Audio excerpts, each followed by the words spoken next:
Hey guys, Josh here talking Wednesday's workout. Before we do, we're going to talk about some hip stuff or butt maintenance, whatever you want to call it. We're going to look with a lacrosse ball or something like that that's dense. Could be the end of a dumbbell if you get super aggressive. I don't know if that would work. Or it could be a foam roller, but here's what we're going to do. We're going to take it and you can put it in the high hip, okay? So what I'll do, sit on the ground, legs going to go up, ball, high hip, not super low down where it gets kind of nervy, but again, high hip where there's a lot of muscle there, and I can just start to let that go. That's simple. Maybe I'll go here, stretches that out a little bit more, big external rotation about the leg, then I can go here, starts to get super aggressive. If that's too much, I bring it back down, I lay down, I let the leg fall out. I do that for 2 minutes. It'll make a big difference. As soon as you sit up, even get both legs straight, you'll feel probably quite a bit of relief where it starts to peel those tissues apart in a really kind of nice way. Now, for our warm-up, we're going to start on the ground for today's workout. Here's what we got. I'm going to go to my quadruped position, even though I have 6 points of contact, whatever. But I'm going to go here, and I come up, and then I'm going to reach through.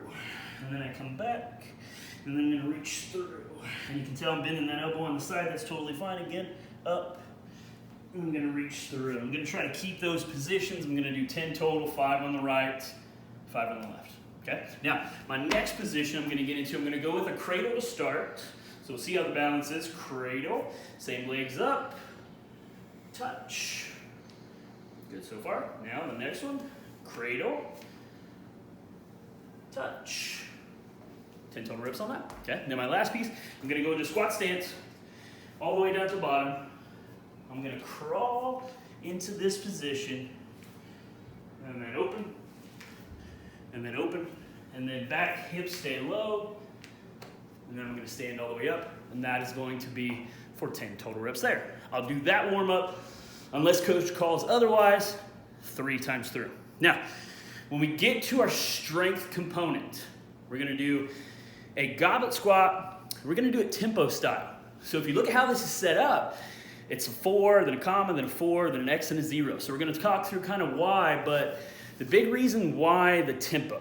Okay, so training needs to consist of varying degrees of intensity, being not just the time on a workout, but the load on the workout. So it's not good to just do 300, 400, 500 squats in a week. There needs to be those times where I can layer up a little bit of load and do fewer reps.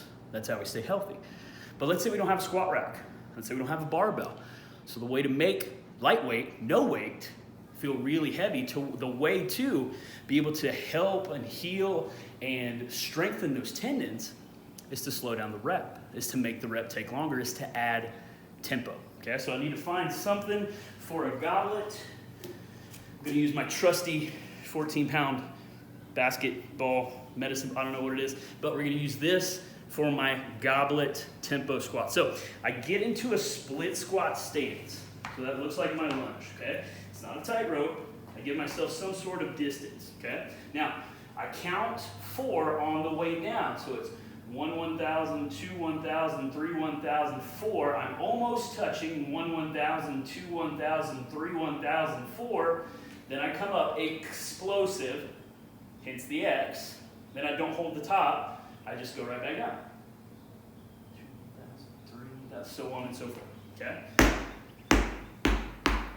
And that would be my tempo goblet split squat. Okay guys, for my conditioning piece, I have 10 single arm, no push-up burpee, 20 air squats, and then 30 lateral hops, skater jump. There's a couple different things we can go in there. Let's look at the single arm, no push-up burpee. So many things to talk about. So when I get into this position, these can get kind of sketchy, right? So when I'm going to go down, at first I may start really slowly. Maybe I'll just walk it out. Single arm, no push-up, jump, and then go to the other arm. Okay, so again, single arm, no push-up. And if you look, I kind of accept either one, meaning rotation I think is a good idea. Anti-rotation, meaning not moving at all when I go down. I like both of them. Again, the wrist is kind of a big deal. We talked about that the other day. Maybe that doesn't work, right? It's kind of sketchy when you're thinking to jump. Still works, right? But maybe I can't get down to that position. Well, instead of putting both hands down, and doing a regular no push-up burpee. Maybe I go to a higher surface and maybe this works. And then jump out there where I come down, so on and so forth, okay? And then that can be my single arm, no push-up, burpee for 10. Then I go into 20 squats. So same kind of deal, right? I've prepped the legs with tempo split squats. Now I set my stance up just outside of shoulder, and then every rep meets the same depth, but more importantly, hip extension. And the reason why that's going to be even more important today is because if we are sitting more, like we talked about with ungluing the posterior, that this tends to be a problem, and then my back tends to hurt, okay? And then I'm going to end it with my lateral hop, which can be a couple different things. I just happen to have this convenient split in my black mats. Maybe I go 1, 2, 3, 4, 5. Do that for 30. That could be my lateral hop, or maybe it looks something like this, where it's more of a skater hop. Both of them are effective. Maybe I switch it out because there's 6 rounds of that. Maybe I switch it out, but I think that what you could get into is the second, the more of a skater hop is a little more hips, whereas the lateral hop, maybe practicing a little bit more double unders. So maybe I do them both, okay? And I'll do that for 6 rounds, 10, 20, 30.